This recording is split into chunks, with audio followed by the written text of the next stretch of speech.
అందరికీ నమస్కారం అండి. ఈరోజు నేను చేయబోతున్న వీడియో ఏంటంటే చాణక్య నీతి సూత్రాల్లో నుంచి చేయబోతున్నాను.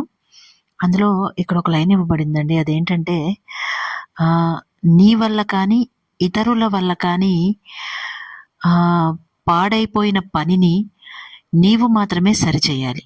ఆ బాధ్యత నీది అని ఉందండి. నా వీడియోస్ అందరికీ నచ్చితే గనక లైక్, షేర్ అండ్ సబ్స్క్రైబ్ చేయండి.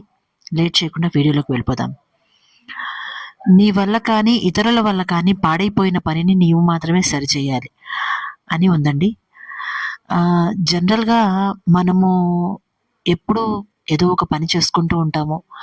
ఒక్కొక్కసారి మనం చేసే పనుల వల్ల మనమే రిగ్రెట్ అవుతూ ఉంటాం. అరే! ఈ పని చేయకుండా ఉండాల్సిందేమో అని రిగ్రెట్ ఫీల్ అవుతూ ఉంటాము.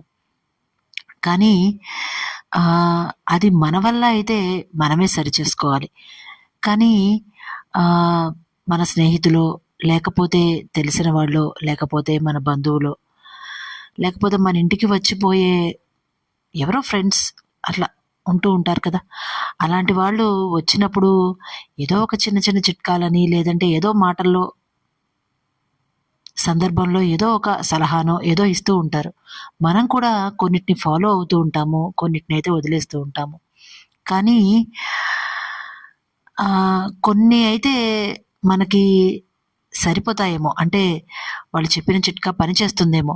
కానీ కొన్ని విషయాల్లో మాత్రము మనము రిగ్రెట్ ఫీల్ అవ్వాల్సిన అవసరం వస్తుంది. అరే! ఇలా చేయకుండా ఉంటే బావుండేదేమో. మన పని మనమే చేసుకుంటే బావుండేదేమో. వీళ్ళ ఆలోచన ఫాలో అవ్వకుండా ఉంటే బావుండేదేమో అనే ఒక రిగ్రెట్ ఫీల్ అవుతాము. అది అందరి విషయాల్లో జరుగుతుందా అండి అంటే తెలీదండి. కానీ మన సొంత పని మనం చేసుకోవడమే మంచిది. ఇంకొకళ్ళు చేస్తే ఎందుకు కుదరదు అంటే కొన్ని చిన్న చిన్న చిట్కాలు, చిన్న చిన్న పనుల వరకు ఓకే. కొన్ని పనులుంటాయి.